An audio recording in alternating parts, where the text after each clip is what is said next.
સમાચારમાં આગળ વાત કરીશું બનાસકાંઠાથી બનાસકાંઠાના અંબાજી નજીક ગબ્બર રોડ પર આવેલા પાડલિયા ગામે ફોરેસ્ટ વિભાગની જમીન બાબતે ચાલી રહેલા વિવાદ દરમિયાન ભયંકર હિંસા જોવા મળી આવી હતી જે સ્થાનિક આદિવાસી ટોળાએ ફોરેસ્ટ અધિકારીઓ અને પોલીસ કર્મચારીઓ પર પથ્થરમારો કર્યો હતો જે આ હુમલામાં અનેક પોલીસ કર્મીઓ ઘાયલ થયા હતા અને તેમના પર લોહીલુહાન હાલતમાં ઇલાજ માટે તેમને અંબાજી સિવિલ હોસ્પિટલ ખાતે ખસેડવામાં આવ્યા હતા। પોલીસે ઘટના સ્થળે પહોંચતા ટોળા પર કાબુ મેળવવા માટે મોટી સંખ્યામાં ટીયર ગેસ સેલ છોડવામાં આવ્યા હતા છતાં ટોળાએ હુમલો ચાલુ રાખ્યો હતો। પોલીસના પીઆઈને ગંભીર ઇજાઓ થવા કારણે પાલનપુર રિફર કરવામાં આવ્યા છે જ્યારે અન્ય ઘાયલ પોલીસ અને ફોરેસ્ટ સ્ટાફને અંબાજી સિવિલમાં સારવાર અર્થે ખસેડવામાં આવ્યા છે જે પાડલિયા ગામે ફોરેસ્ટ પોલીસ પર અને પથ્થરમારો કરવામાં આવ્યો છે જે સ્થાનિક આદિવાસી ટોળાના હુમલામાં અનેક પોલીસો પણ ઘાયલ થયા છે જેમાં પીઆઈ પાલનપુર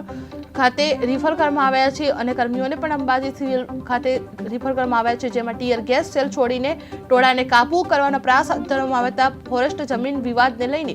આ હુમલો કરવામાં આવી રહ્યો હતો।